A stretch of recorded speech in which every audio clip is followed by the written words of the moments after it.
한국직업능력개발원에서 독서량과 일자리에 대한 추적 연구 결과를 발표했는데요. 이 연구는 2004년에 당시 중학교 3학년이던 학생 2,000명을 대상으로 무려 12년 동안 진행이 되었다고 합니다. 결과 중에 굉장히 흥미로웠던 점이요. 2004년에 당시 연간 11권 이상의 책을 읽는다라고 응답했던 학생들이 책을 단 한 권도 읽지 않는다라고 응답했던 학생들에 비해서 수능 성적이 국어 영역뿐만 아니라 영어와 수학 등에서도 평균 22점이나 성적이 높게 나타났다는 사실인데요. 뿐만 아니라 훗날에 이 학생들이 직장에 들어간 후에도 연봉에서도 굉장히 큰 차이가 났다는 결과를 얻을 수 있었습니다. 네, 이제는 이 독서가 스펙 향상의 수단을 넘어서서 개인의 삶을 보듬어주는 치유의 방편으로도 그 범위가 확장되고 있다는 사실을 알 수가 있는데요. 오늘 청산뉴스에서는요, 이 스펙과 경쟁에 지친 우리의 내면을 보듬어주는 방법을 알려주실 분을 모셨습니다. 윤선희 대표님을 큰 박수로 모셔볼게요. 네, 만나서 반갑습니다. 네, 대표님 오늘 어떤 강의 들을 수 있을까요?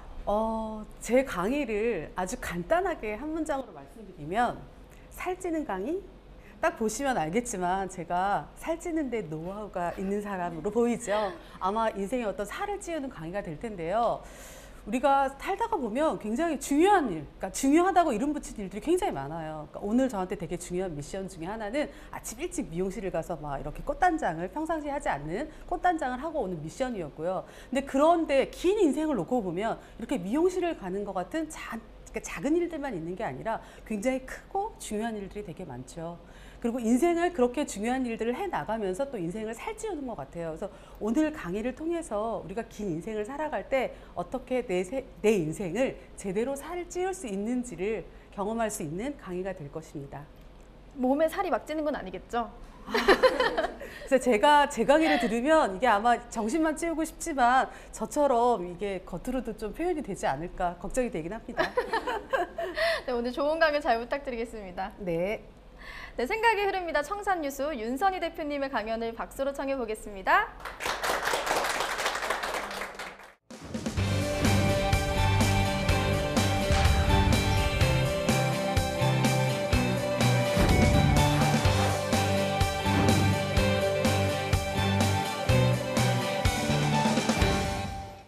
안녕하세요. 지혜 나눔 교육연구소 대표 윤선희입니다.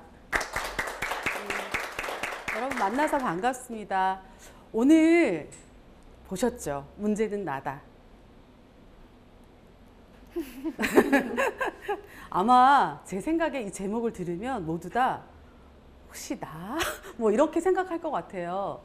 일단 늘 우리가 내가 문제라고 생각하는 가장 큰 이유는 나만 보이기 때문에 그래요, 사실은. 내 생각을 가장 많이 하고 내가 가장 많이 보니까. 그쵸? 타인을 보는 것보다는 나를 보는 시간이 더 많은 거죠. 그래서 이 문제는 나다에서 이 문제는 나를 어떻게 하면 잘 풀어서 뭐 잘 이렇게 키울 수 있을까? 뭐 이렇게 생각할 수도 있고요. 혹은 내가 가진 문제 뭘까? 이런 그러니까 이중적인 말이 들어있다라고 생각을 하시면 좋을 것 같습니다. 자, 너무 난감한 상황이죠. 지금 어때요? 아이가 가지고 있는 그 모든 것들이 다 no. 다 안 된다고 해요. 저는 이런 상황이 여러분과 제가 처한 상황이 아닐까라는 생각을 해봐요. 물론 되게 재밌는 건 타인이 나를 보면 저런 경험이 없는 것 같이 봐요. 아, 저 사람은 처음부터 잘 돼서 이렇게 됐겠지 이렇게 생각을 하는 것처럼. 자, 그러나 누구든지 다 no의 경험이 많고요. 또 우리는 불안해요. 뭐가 불안하죠? 내가 가진 것들이 거부당하지 않을까? 내가 가진 것들이 아무것도 아닌 건 아닐까? 이런 걱정들을 많이 하죠. 두려움이 있죠. 그래서 늘 문제가 나라고 더 느끼는 것 같아요. 왜냐하면 타인의 일을 잘 모르니까. 지금 이 아이 어때요? 황당하죠? 즐겁게 하고 왔는데 개도 안 되고 자전거도 안 되고 수영도 안 되고. 자, 어떻게 해야 될까요? 굉장히 우리는 이럴 때 난감하다, 절망적이다, 비극적이다라는 말을 통해서 할 수 있는데요. 네, 인생에는 두 가지 비극이 있다라는 말을 오스카 와일드도 했어요. 아까 어린아이가 느낀 것처럼 굉장히 절망적인 인생들을 사람들이 살고 있는 것 같아요. 비극이 뭔지 아니까. 자, 오스카 와일드가 말한 비극은요. 첫 번째가 원하는 것을 얻지 못하는 것이고 두 번째, 다른 하나는 그것을 얻는 것이다. 굉장히 좀 모순적인 얘기죠. 들었을 때 좀 황당하지 않아? 아, 뭐지? 어쩌라는 거지? 그런데 여러분들을 이해시키기 위해서 제가 예를 들 거예요. 근데 앞으로 이제 강의에 느끼겠지만 저는 다이어트와 음식에 대한 예를 되게 많이 들어요. 이유를 너무 다 아시는 것 같지? 왜지? 이런 표정이 아니라 다이어트는 뭐 느끼시겠지만 굉장히 한이 서려가지고 늘 무슨 얘기를 하다 보면 피하고 싶은데 다이어트 얘기 되게 많이 하고요. 음식 너무 좋아해요. 그래서 음식 얘기 되게 많이 하는데 음식을 가지고 이거를 우리가 이해할 수 있을 것 같아요. 뭐냐면 너무 배가 고플 때 우리는 뭐만 원해요? 먹는 음식을 원하겠죠. 그 어떤 것도 아니에요. 돈 100만 원도 필요 없고 햄버거 한 조각을 원할지도 몰라요. 그렇죠? 그렇지만 또 우리가 배부르게 먹고 난 다음에 여러분과 제가 항상 만약에 배부르게 먹었다 그러면 항상 하는 말 있죠. 뭐죠? 배불러 죽겠어. 배가 터질 것 같아. 그리고 또 다이어트 걱정을 시작하죠. 그리고 미련하다는 둥 막 이러면서 그래서 우리가 오스카 와일드는 굉장히 철학적인 언어로 얘기했지만 우리는 아주 깔끔하게 음식으로 이걸 이해를 했어요. 자, 이해하시죠? 그런데 저는 오스카 와일드가 빠뜨린 한 가지가 있는 것 같아요. 첫 번째 게 오스카 와일드는 원하는 것을 얻지 못하는 것이라고 했지만 저는 첫 번째 게 무엇을 원하는지 모를 때가 빠진 것 같아요. 이 두 가지보다 우리를 더 힘들게 하는 거는 내가 무엇을 원하는지 모를 때가 아닐까라는 생각을 해봐요. 어떠세요? 자신이 무엇을 원하는지 다 알고 계신가요? 아마 자신이 무엇을 원하는지 정확하게 알고 있다면 이 강의를 듣는 것보다는 그 일을 아마 하시고 있지 않을까라는 생각을 해보기도 합니다. 무엇을 원하는지 모르기 때문에 더 어려운 것 같아요. 그 무엇을 원하는지 모르는 거와 연결해서 보면 Who am I? 보시죠. 빨간 글자로. 저는 왜 제가 그 장면을 오랫동안 기억을 하는지는 모르겠는데 중학교 때 1학년 때였는지 2학년 때였는지도 기억이 좀 안 나는데 뭐 I am a boy, I am a girl 뭐 이런 아주 단순한 영어 문장을 배우고 있을 때 그 교실에 있는 어떤 친구 하나가 질문을 했어요. 선생님, Who am I라는 말도 돼요? 이렇게 질문을 했어요. 선생님이 우리 다 웃었죠. 뭐지? 저런 다 바보 같은 질문을 하지? 선생님도 웃으시면서 얘기했어요. 문법적으로는 맞는데 야, 정신 나가지 않고서는 누가 Who am I라는 말을 하겠냐?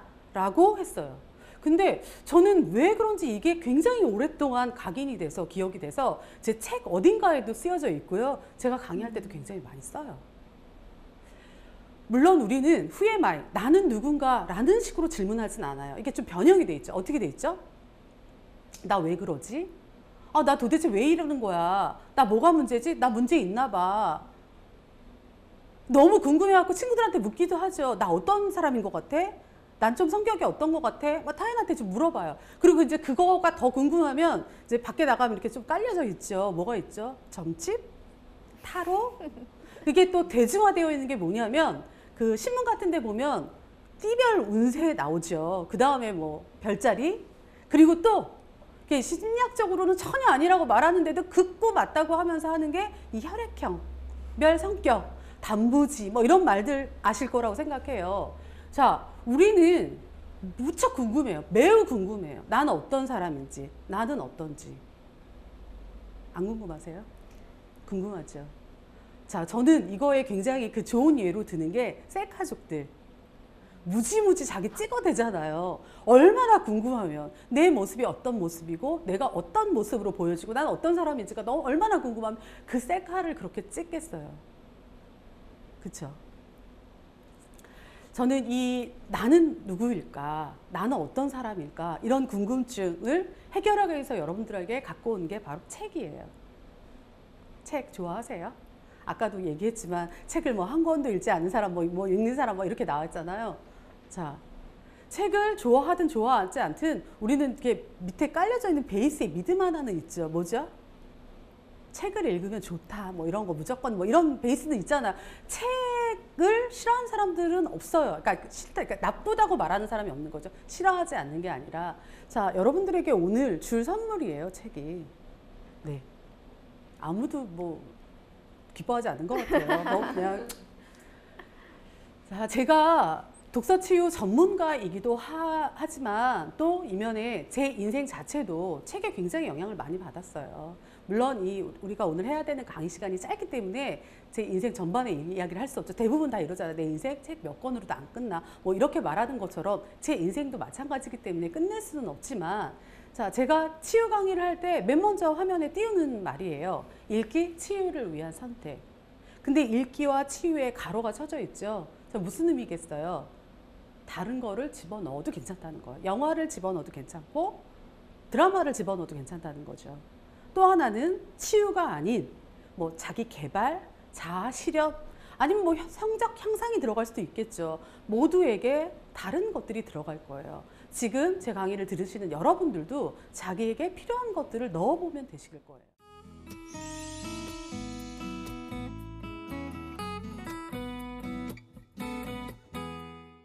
자, 개구리 보이시죠? 만약에 제가 지금 여기서 종이를 나눠주고 개구리 하면 떠오르는 것들을 적어보라고 한다면, 10가지씩 적어보라고 한다면 아마 제 생각에 거의 비슷한 단어들이 나오지 않을까요? 뭐 개굴, 청개구리, 뭐 비, 뭐 이런 단어들이 나올 거라고 생각해요. 설마 그 단어 중에 개구리 뒷다리 튀김? 뭐 갈릭 소스를 뿌린 개구리 눈알찜? 개구리 가죽으로 만든 뭐 가방? 뭐 이런 게 나오지는 않을 거라고 생각해요. 이게 무슨 얘기냐면, 제가 읽기, 치유를 위한 선택이라는 말을 가져왔지만 사실 저는 책이, 독서가 어떤 치유를 위한, 제가 치유 전문가이긴 하지만 치유를 위한 것보다는 나의 어떤 생각을 확장시켜 주는데 더 많은 역할을 한다고 생각해요. 무슨 얘기냐면, 우리가 아는 만큼 상상할 수 있다는 거예요. 우리가 아는 만큼 꿈꿀 수 있다는 거예요. 그래서 어쩌면 내가 무엇을 원하는지 모르는, 오스카 와일드가 빼먹은 그 하나의 비극이 내가 모르기 때문은 아닐까라는 생각을 해본다는 거예요. 더 많이 알았더라면 갈릭 소스를 뿌린 개구리 눈알찜을 먹고 싶다라고 말을 할 수 있는데 그걸 모르기 때문에 말을 못하는 거예요.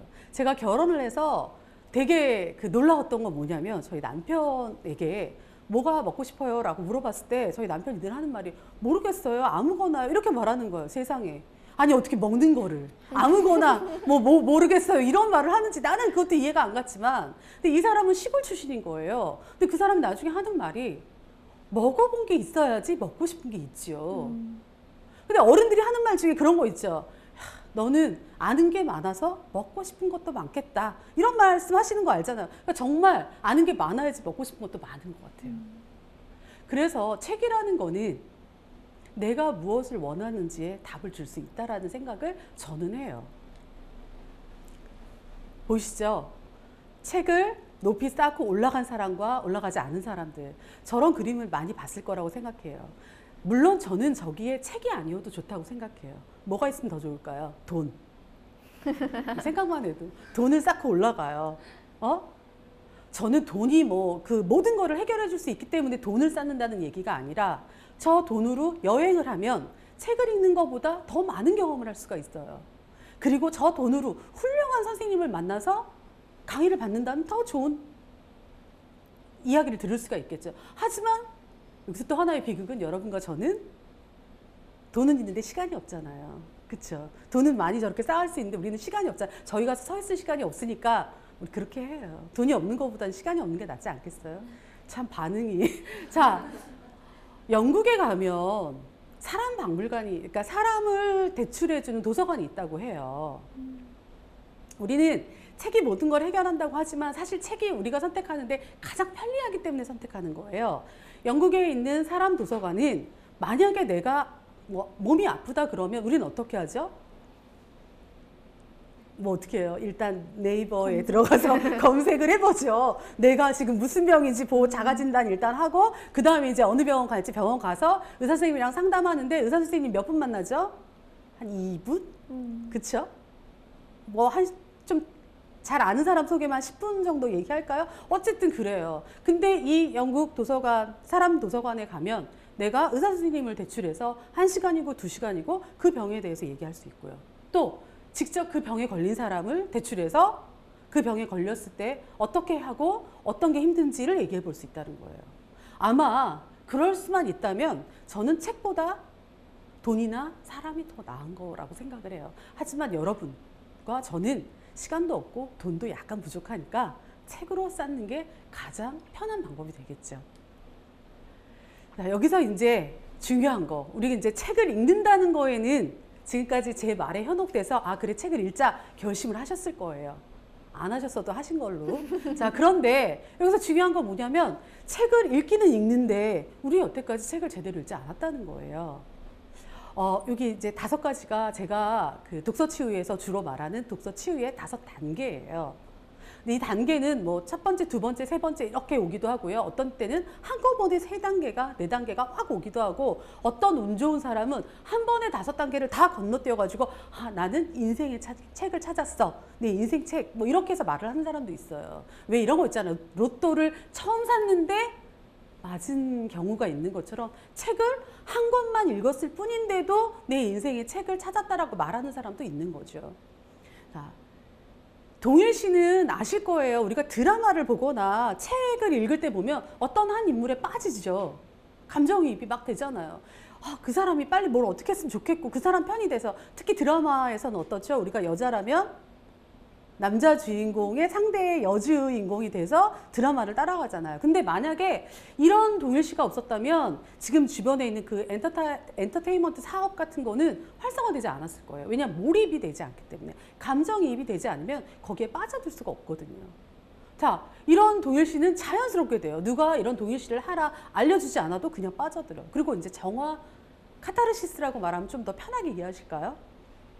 책을 보고 울기도 하고 웃기도 하고 막 로맨스 소설을 읽으면서 가슴이 두근거리기도 하고, 자, 이런 걸 느끼는 거, 이거 누가 알려주지 않아도 너무 자연스러워요. 근데 문제는 여기까지라는 거예요.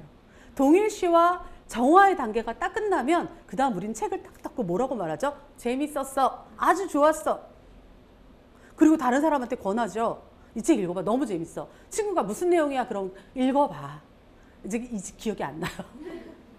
솔직히. 그쵸? 기억이 안 나. 읽어봐. 좋아. 뭐 이렇게. 자, 사실은 이 다음 단계부터가 굉장히 중요한 단계였던 거예요.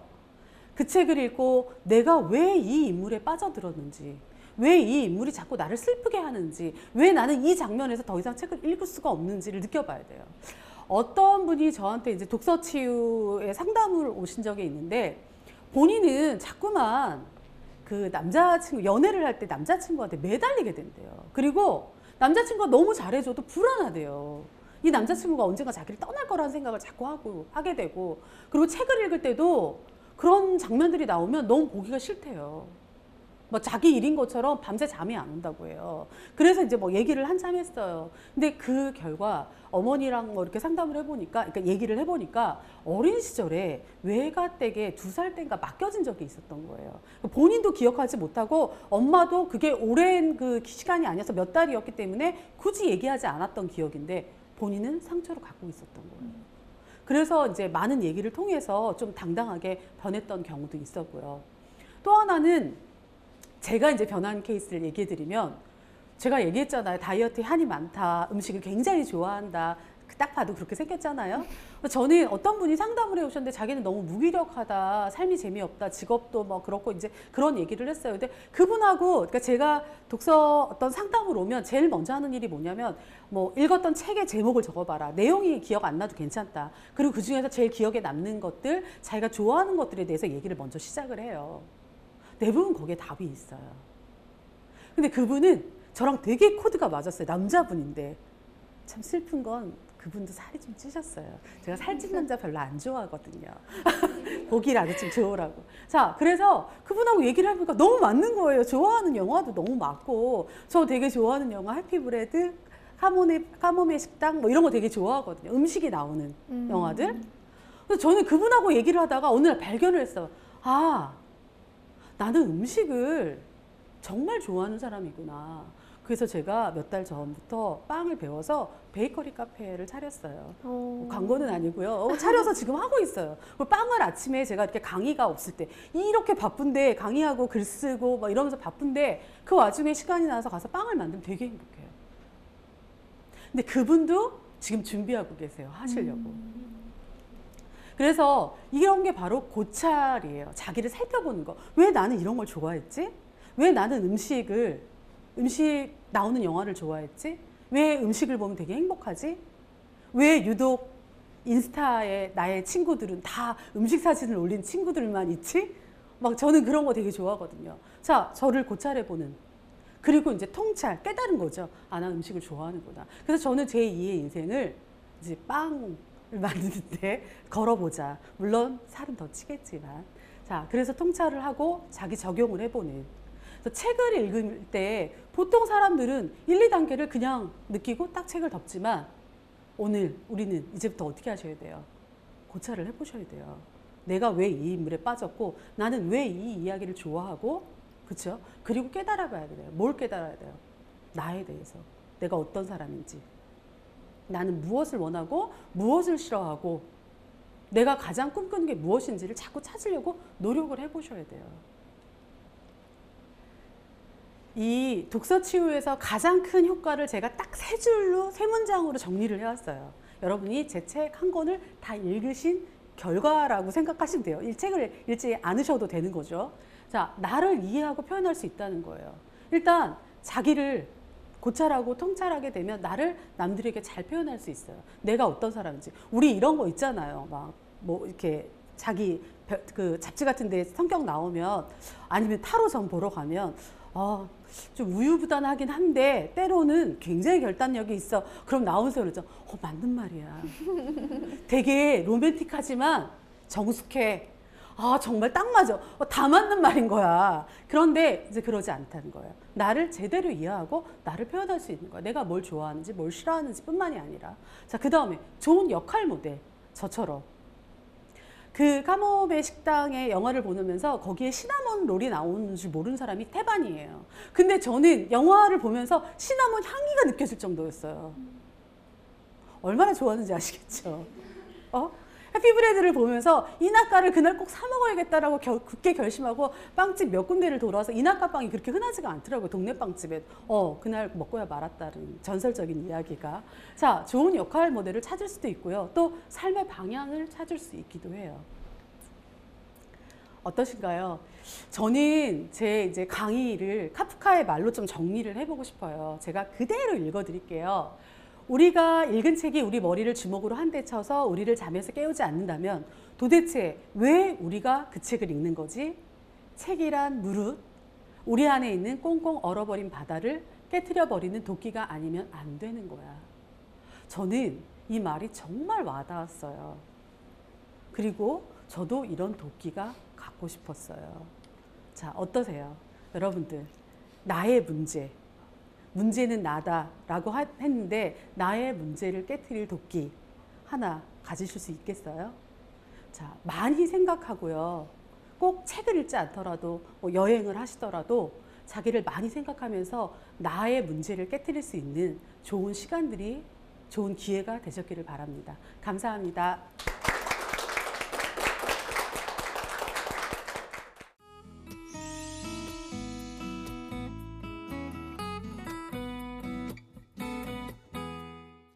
오늘 강연을 통해서 정말 독서의 매력을 다시 한번 깨달을 수 있는 시간이 아니었나 싶습니다.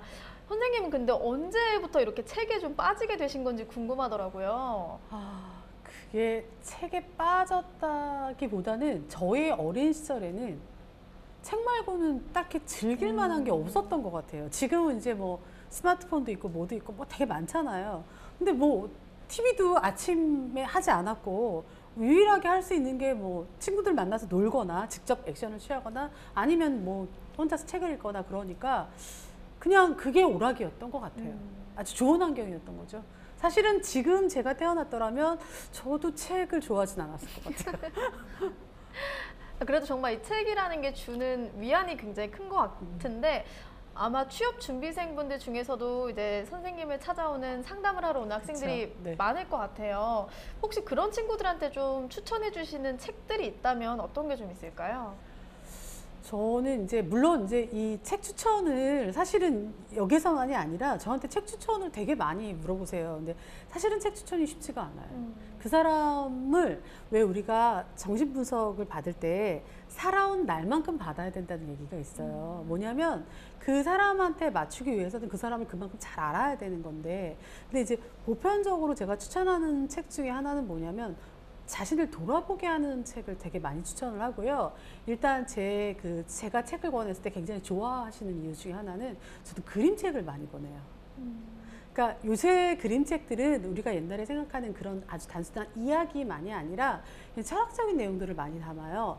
그 중에 제가 최근에 좀 많이 추천했던 책 중에 한 권을 그냥 얘기하자면 할아버지의 바닷속 집이라는 책이 있어요. 할아버지가 집이 물에 잠기면서 혼자 살게 되면서 그 도구를 하나 떨어뜨려 가지고 그 집 밑으로 내려가면서 자신의 삶을 추억해 보는 거예요. 그러니까 할머니가 돌아가셨거든요. 혼자 사니까. 그러니까 할머니가 돌아가셨을 때의 집. 그래서 맨 처음에 결혼했던 그 상태, 그 할머니와 맨 처음 사랑을 나눴던 그 상태로 가는 그 밑으로. 그래서 저는 그 책을 추천하는 이유가 뭐냐면 그 밑으로 내려가는 게 마침 자기를 이렇게 왜 무의식이 있다고 사람들이 주로 얘기하죠. 무의식 속을 파고 들어가는 것 같은 느낌이 좀 많이 들어요.